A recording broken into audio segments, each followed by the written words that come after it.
Assalamualaikum warahmatullahi wabarakatuh. Salam dan bahagia Bapak dan Ibu guru hebat. Saya Surnifa, CGP Angkatan 11 Labuan Batu Selatan, Unit Kerja UPTD SMP Negeri 2 Kampung Rakyat. Dalam video kali ini saya akan memaparkan koneksi antar materi modul 2.1 pembelajaran berdiferensiasi. Pembelajaran berdiferensiasi merupakan usaha guru dalam menyesuaikan proses pembelajaran di kelas untuk memenuhi kebutuhan belajar murid. Artinya, pembelajaran berdiferensiasi adalah pembelajaran untuk mendukung semua murid di kelas kita, karena setiap murid adalah unik dengan kelebihan dan kekurangan masing-masing. Begitu juga dengan minat, gaya belajar, kebiasaan, pola pikir, dan kemampuan literasi yang berbeda-beda. Untuk itu diperlukan usaha guru untuk dapat memenuhi semua kebutuhan murid yang berbeda-beda tersebut, agar mereka dapat merasa nyaman saat belajar di kelas, sehingga tujuan pembelajaran dapat tercapai. Lalu bagaimana cara untuk dapat melakukan pembelajaran berdiferensiasi di kelas?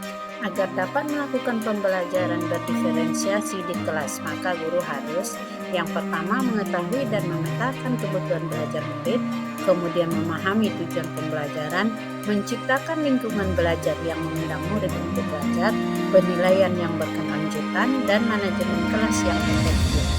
Untuk bisa mengetahui kebutuhan belajar murid, maka guru harus memahami kesiapan belajar murid atau readiness, minat belajar murid, dan profil belajar murid.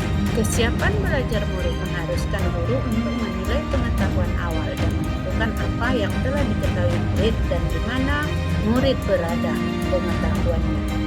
Minat belajar murid. Minat setiap anak pasti berbeda-beda. Minat adalah salah satu motivator penting bagi murid untuk terlibat aktif dalam proses pembelajaran. Profil belajar murid merupakan segala sesuatu yang berhubungan dengan lingkungan, gaya belajar, budaya, dan kecerdasan majemuk yang berbeda antara satu anak dengan anak yang lain. Untuk mengidentifikasi cara belajar murid dapat dilakukan dengan yang pertama, mengamati perilaku murid, kemudian mengidentifikasi pengetahuan awal, lalu wawancara dengan guru murid sebelumnya, kemudian membaca rapot di kelas sebelumnya, mereview dan melakukan refleksi terhadap pembelajaran, serta menggunakan berbagai penilaian dan diagnostik. Ada beberapa strategi pembelajaran berdiferensiasi. Yang pertama, diferensiasi konten, yaitu berkaitan dengan apa yang akan kita ajarkan, seperti materi, konsep, atau keterampilan yang perlu kita pelajari terkait kurikulum. Pada diferensiasi konten bisa dilakukan dengan membedakan pengorganisasian atau format penyampaian, bukan mengubah atau menurunkan standar kurikulum. Yang kedua, diferensiasi proses, yaitu kegiatan yang memungkinkan murid berlatih dan memahami atau memaknai konten dengan cara membedakan proses yang harus dijalani oleh murid. Yang ketiga, diferensiasi produk, yaitu bukti yang menunjukkan apa yang murid telah pahami dengan cara membedakan atau memodifikasi produk sebagai hasil belajar murid, hasil latihan, penerapan, dan mengembangkan apa yang telah dipelajari. Adakah keterkaitan antara modul pembelajaran berdiferensiasi dengan modul-modul yang lain? Untuk dapat melakukan pembelajaran berdiferensiasi, maka guru harus memenuhi kebutuhan belajar murid sesuai dengan kodrat alam dan kodrat zaman berdasarkan filosofi Ki Hajar Dewantara.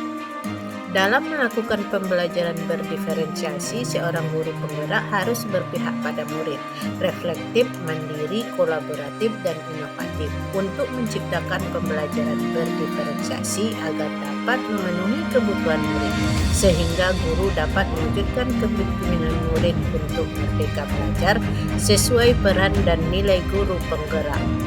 Pembelajaran berdiferensiasi dapat menjadi salah satu strategi untuk mewujudkan visi guru penggerak yang berpihak pada murid.